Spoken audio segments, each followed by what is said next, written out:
I'll never go camping again.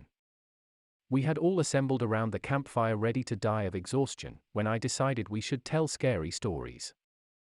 Are you sure? Said Remy, an English major. Everyone rumbled to show their approval. You see, Remy and I were friends. I was sort of an introverted person, and we both went to the same college.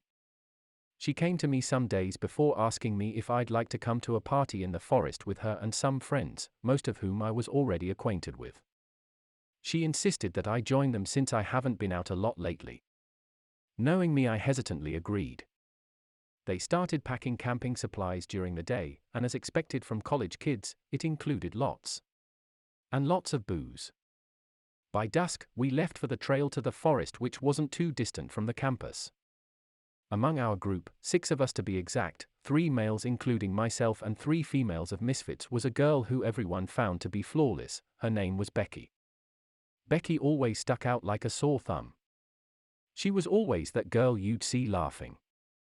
She had long blonde hair, piercing blue eyes, with a huge smile. She was always happy and extremely charming. Nobody's that happy in college, but Becky was. After about a mile of walking, we set foot on the campsite.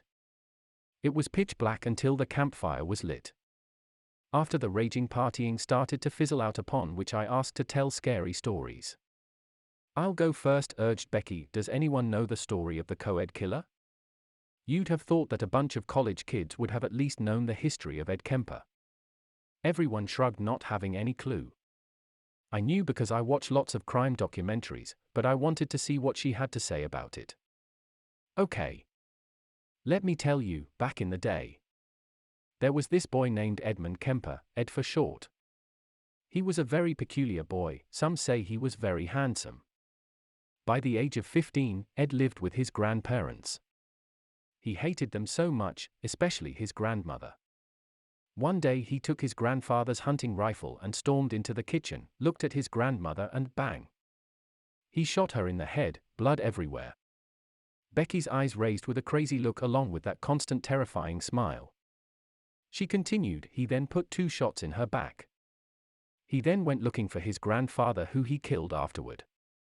She went on to tell us how he killed his mother and best friend, and how he decapitated them, and how he murdered 6 co-ed students.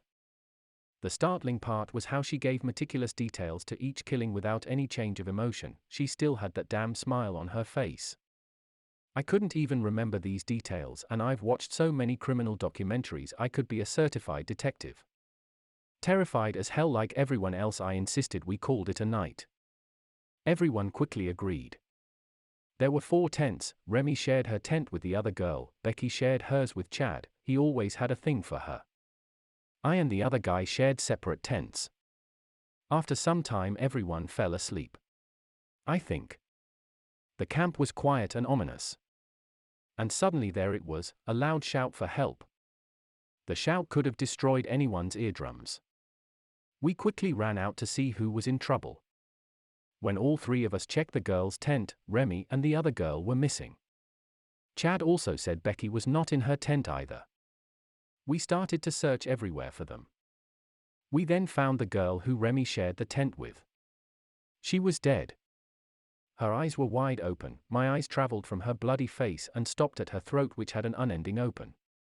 I saw everything. The slit was not accurate, it was butchered. The only thing that came to my mind next was to find Remy. Over here, it's Remy, she needs help. Chad yelled. I rushed over there, and there she was laying almost lifeless. I held her in my hands. The gash on the throat was evident. She whispered to me while she gurgled on her blood, and the air subtly left her lungs. It's Becky, she did this. She died in my arms. Chad called the cops. The guys searched for Becky until the cops got there, but there were no signs. After that night I was torn up, the way those innocent lives were taken by someone they trusted, and I lost a dear friend. A few weeks passed and the cops investigated. It was later revealed that Becky's actual name is Heather Simmons. But she was adopted and her actual name is Heather Kemper. Turns out that Ed Kemper allegedly had a child with a woman before he was sent to jail, and she is that child. She's continuing her father's legacy by murdering co-eds. I guess the apple doesn't fall far from the tree. From that day on, I decided I'll never camp again.